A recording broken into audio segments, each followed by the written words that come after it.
The loop is both scenic and reversible. Courtesy of the loop a man. A plan. A canal.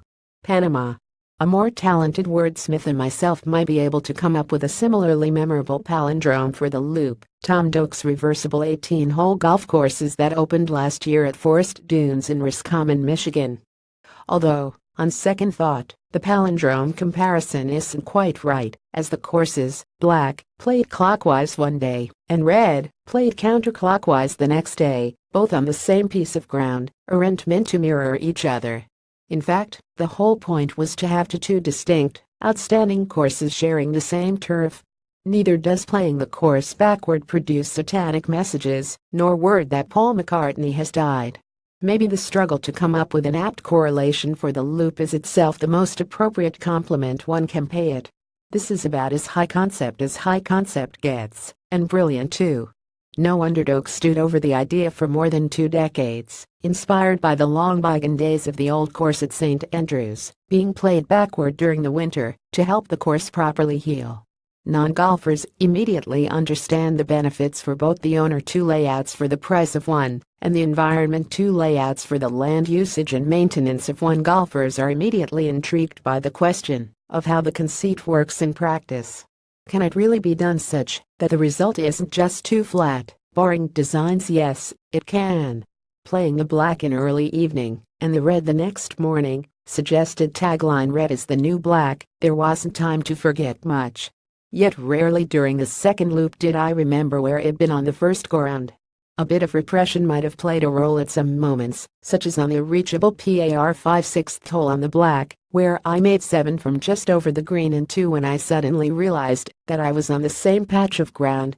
While playing the par 5/13 hole on the red, I shuddered. 'Twas a closer look at the loop's respective routings. Courtesy of the loop, when such moments did occur, the effect was like running into a long-ago classmate. You know her, but you can't remember from where, and then you do, and then her name magically pops in your head, even though she looks different than she did back in the day. It's an uncanny and disorienting impression, utterly novel, and not unpleasant if somewhat unnerving. You get used to it. Same goes for holing a putt, and then wandering around in search of the next tee box, which might be well up the next fairway. Caddies are generally plentiful here, and should be utilized, even if this means losing the charm of organic discovery. What takes more getting used to is the difficulty of navigating the vexing green complexes, which are by the nature of the project the stars of the show. Most greens are like paintings. Approached from afar, heat in these are like sculpture, needing to be interesting in the round, because the approaches aren't all just 180 degrees from the opposite direction given the day, but also sometimes 90 degrees or 120 degrees. Unless your iron play is speed-like, you'll miss your share of greens, and that's when the fin travel truly begins. By design, the turf is firm and fast throughout, and because of the course's newness, all the more so. Nerveless wedge players will try their steady hands at going the airborne route. The rest of us will careen between Texas wedges, bump and runs, and hybrid putting, the last method of which saw yours truly play onto the green, over it, and into a bunker. Twice. On the same 9. Red, black, it didn't matter, color me flummoxed. Commiserating, my caddy on the red course noted that a small but vocal group of Forest Dunes guests, experiencing similar short game difficulties, canceled their remaining loops on the loop, opting to play extra rounds on the resort's classical Tom Wisconsin gem instead.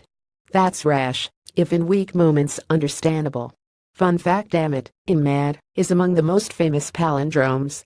Clockwise or counterclockwise, your head may spin at the difficulty in getting the ball to heal on the green, but once aboard, putts run pure. No excuses there, nor for missing the fairways, which are generally ginormous. As with Doak's work at Old MacDonald at the Bandon Dunes Resort, players will swing away freely, as many of the fairways are nearly unmissable. Design buffs will understand that this need not produce mindless golf, as tee balls should be used to create the best angles. No doubt the loop courses revealed themselves over the course of many rounds. Guests playing just a single 18 in each direction may find the flip side is a lack of instant memorability. Again, file that under nature of the beast. Whether a loop of the loop proves bucket list stuff, or just a one-off, well, twoof, will be a matter of taste. What's inevitable is that Tom Doak and his team have pulled off something brilliant and succeeded on their own unique terms. There's no two ways about it.